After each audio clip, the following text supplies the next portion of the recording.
right, good morning or afternoon, I'm sorry. First of all, I want to say to everybody, thank you for your patience. It's been a little bit of a chaotic scene because, as you know, we've had an officer-involved shooting, including one of our officers being shot. I want to thank City Manager Ariano, who's always with us at this. We really appreciate the leadership. Responders here, our executive team, Corporal Ken Cassidy from the Austin Police Association here. Very helpful this morning. Basically, I appreciate y'all being here. Internal Affairs and everybody else. This morning, about 11 a.m., you all see Frank and Angie's behind us.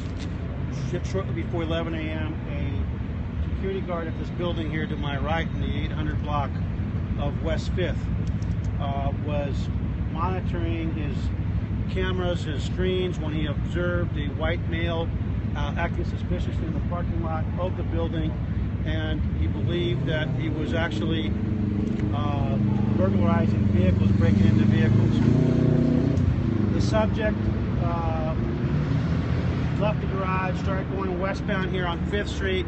The security guard came out of the main doors over here, started to contact the subject, and at one point the subject started coming back eastbound on West 5th over here to West Avenue.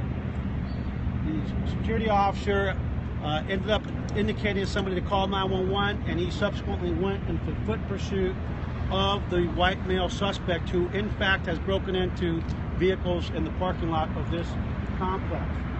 The foot pursuit proceeded up here on West Avenue. When our officer turned the corner, any marked black and white police car, a patrol officer, sees the security guard chasing the suspect. The officer, a little after 11 o'clock in the morning, puts out that he has one chasing someone, requests backup. The suspect runs into the parking lot of Frank and Angie's, where the security guard knocks him to the ground.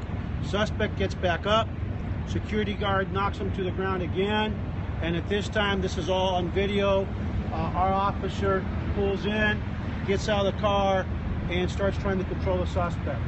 The suspect is on the ground struggling with our officer. You can actually see our officers giving commands, repeated commands: let me see your hands, let me see your hands, trying to gain compliance. The suspect was not complying with the officer's commands, at which point the officer actually put out an additional call asking for units to step it up because he had a combative suspect. The security guard then, at the request of the officer, assisted the officer and came to the officer's aid, was assisting the officer when that suspect suddenly, without any warning, turned, took out a semi-automatic pistol and fired one shot at our officer.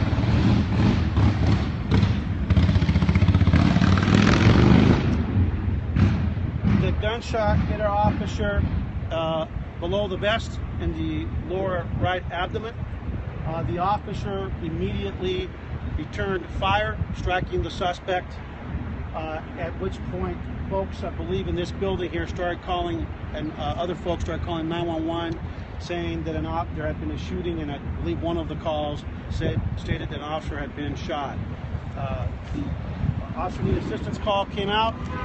Other officers arrived on scene. The first officer arrived on scene, had the gun in the suspect's hand, still on the ground, and were able to control the firearm, take it away, render it safe. And unfortunately, the suspect was pronounced here by EMS sometime after 11 a.m. Our officer is has had the bullet removed from his abdomen area, from his lower right quadrant. He is conscious, he's alert, he is in good spirits, but shaken up. But as you can imagine, he's very fortunate.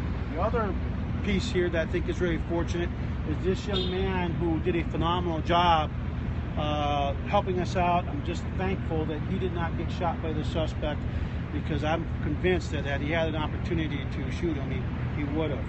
So our officer, again, is a 9-year, almost 10-year veteran, member of the police department. He works patrol here in the downtown area command, and he is surrounded by family and friends, and again, he's in stable condition here at the Brackenridge Hospital. I want to thank EMS for their excellence, and Austin Fire for responding quickly and taking care of our officer and getting him to the hospital. I want to thank Breckenridge Hospital for the tremendous job they did keeping our officer and rendering the medical aid that he needed. Again, consistent with our protocols, what will happen now is that our officer, who will be remain hospitalized tonight, will be placed on administrative leave with pay pending the completion of 2 investigations. One by the Austin Police Department Special Investigations Unit, which is a criminal investigation conducted under the auspices and under the supervision of the Travis County District Attorney's Office, and the other one, an administrative investigation conducted by Internal Affairs Division, obviously being monitored by the police monitor and her team. We will update information tomorrow on the suspect, other than he's a white male, appears to be in his 30s. We don't have any other information on him. We don't have him identified yet, and we hope to have him identified hopefully sometime tomorrow, at which time we will provide you more information and release the officer's name as well. As you can imagine, this is Sunday morning in Austin, Texas. We got a great event with the NCAA Texas Relays this weekend, and I'm here to tell you, because I know it'll come up, this suspect doesn't appear to have anything to do with Texas Relays, nothing to do with Texas Relays, and he's just a guy that's in the neighborhood burglarizing. And fortunately for the residents of this building, they had a very conscientious 23-year-old young man that takes his job very seriously, did a phenomenal job of observing, reporting, and just fortunately that he didn't get shot. So with that, oh yeah, the one thing that I did fail to mention is that you can see on the ground when the officer asks the young man here that works here, the security officer, for help, he's the first one that sees the gun and he yells "gun" and disengages, and that's when our officer, you can see him getting shot by the suspect, and the officer immediately returned fire. I mean, I'm amazed at the ability of our officer, and not only the ability of our officer, but this witness who's provided some statements under very, I think, trying circumstances that are extremely accurate, speaks volumes as to his professionalism.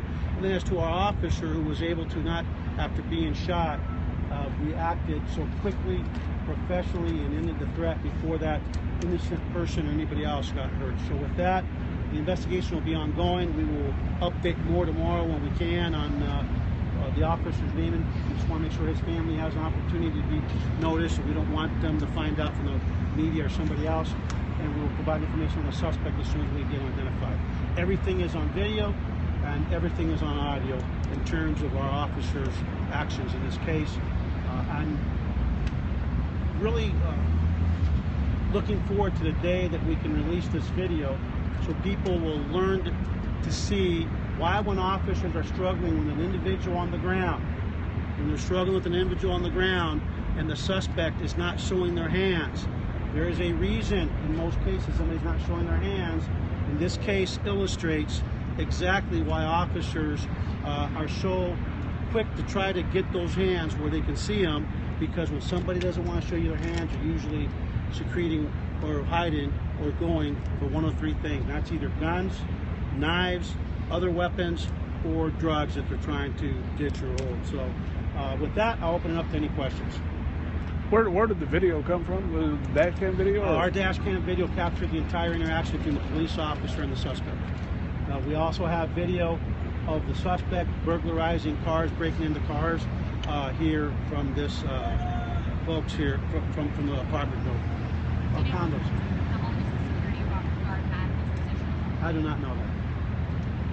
Was the officer wearing a body camera as well? This officer did not have a body camera, but the in-car camera captures the entire scene. Again, our in-car, our body camera program, body-worn cameras should be here, hopefully sometime this summer. We thanks to the leadership of the city manager and mayor and council that funded it, we'll be able to provide the first about 500 cameras this summer will be deployed to our officer. But again, this incident was captured very clearly by the in-car camera. Anything else? And the officer was on duty, actively patrolling at the time? Yes, the officer was just clearing another call, had just cleared another call down the street, when he came down here, made the left turn, and saw the security guard chasing the suspect. I've heard some reports that the media has stated that our officer is having lunch with his girlfriend. I'm not sure where that came from, but that is not accurate. Our officer was alone in his police car and was on regular patrol when he witnessed the chase. The suspect shot and killed, is he a repeat? Say again? Is the suspect who was shot and killed, is he a repeat offender? We have no idea who the suspect is. We have not been able to identify him. And again, once we identify him, we will be more than happy to release that information, as well as the officer's information. Our plan will be to release the officer's information tomorrow. If we identify the deceased suspect, we will release it, but I can't guarantee you that because we don't know we'll be able to identify him by tomorrow. As soon as we identify him, we'll release it, but we will release the officer's name tomorrow. Chief, for what you all do, what does today's incident go to speak about how quickly things can escalate for the men and women of your department and their jobs every day? You know, it's this scene brings me back to Jaime Padron, where we all know that Jaime took a suspect to the ground that was running, that ran past him, and by the time that suspect got to the ground, took a gun out and shot Jaime and killed him. Again, it's important. It's really easy for us to jump to conclusions and demonize officers when they're trying to gain control of a resisting suspect that is not showing their hands. This case, as a couple of another one that I have in mind that we won't talk about today, illustrates why officers so aggressively take physical action to try to get hands where they can see them. You know, empty hands means that the officer knows that they're reasonably safe. Hands that are not readily visible means that the officer has no idea what's in reach of those hands. In this case, clearly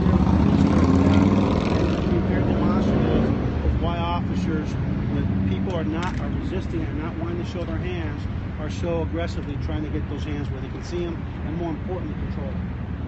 Anything else? Did the suspect have any other weapons on him? Or any I don't know. They haven't. I don't have that information yet. Chief, does this mean that if a wealthy person in the West End here had done the same thing, would he or she also been shot? You know what? I think that's a ridiculous question that I'm not going to. Is it worthy of a response? Thank you. Thank you, everybody.